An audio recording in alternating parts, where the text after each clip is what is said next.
তো গান বাজনায় সবাই লাইক কমেন্ট করতেছি, তোমারটা কি দেখবে কেউ? আজকে তো তোমার একটু গান বলার দরকার ছিল।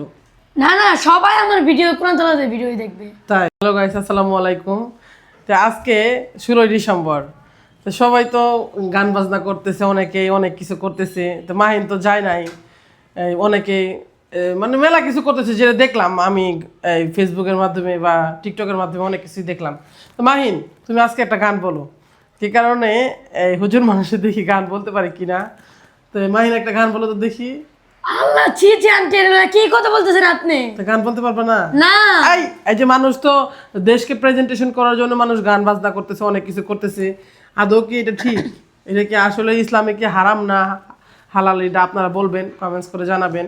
কি কারণে দেশ তো পৃথিবীটা আল্লাহ তাআলা তৈরি করছে, আর এটা তো মানুষের হওয়া দরকার ছিল কোরআন তেলাওয়াত দিয়ে সব কিছুই প্রেজেন্টেশন করার দরকার ছিল, কি কারণে মালিকের নির্দেশনা মতন। কিন্তু আমরা তো সব কিছু গান বাজনা শেয়ার মানে গান বাজনা করে প্রেজেন্টেশন করি। তো কি বলো তুমি? আর মানে তুমি একটা গান বলো না আজকে। না না না, আমি কোরআন তেলাওয়াত করবো। তাই? হ্যাঁ। তো ও গান গান বলতে পারে না, হুজুর মানুষ তো গান পারে না, সে কারণে ও তো কোরআন তেলাওয়াত ছাড়া কিছুই পারে না। তো কি আসলে এই যে আমাদের যে 16ই ডিসেম্বরটা আসছে, তার জন্য কি গান বলা ঠিক হয় নাকি কোরআন তেলাওয়াত করলেই ঠিক হবে? কোরআন তেলাওয়াত বললে ঠিক হবে। তো তোমার ভিডিও তো কোরআন তেলাওয়াত করলে মানুষ তো গান বাজনায় সবাই লাইক কমেন্ট করতেছি, তো তোমারটা কি দেখবে কেউ? আজকে তো তোমার একটু গান বলার দরকার ছিল। না না, সবাই আমার ভিডিও কোরআন তেলাওয়াতের ভিডিওই দেখবে। তাই? তো বলো দেখি কি কোরআন তেলাওয়াত শোনাবে আমাদেরকে, বলো। আউযু বিল্লাহি মিনাশ শাইতানির রাজিম। বিসমিল্লাহির রহমানির রহিম।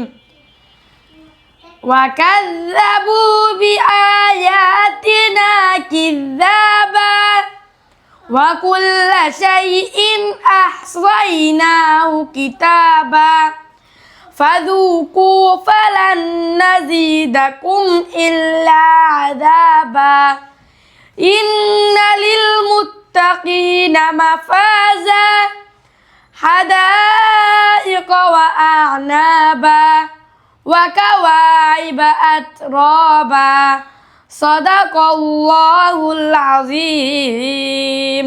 এটা কি দেখবে কেউ বলো তো? দেখবে, সবাই দেখবে। সবাই মিলে মানুষ গান বাজনা, মানুষ অনেক কিছু মানে প্রেজেন্টেশন করতেছে আজকে 16ই ডিসেম্বর। তো তোমার এটা কি দেখবে কেউ? 100% সবাই ভালো, সবাই দেখবে। তাই?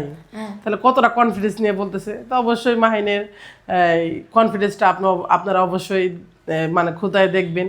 বিশেষ করে কি কারণে ও তো সবসময় আপনাদের প্রতি এতটা ভরসাশীল হয় কিভাবে আমি জানি না, কি কারণে আমার তো বিশ্বাস হয় না, কিন্তু ও কিভাবে পারে।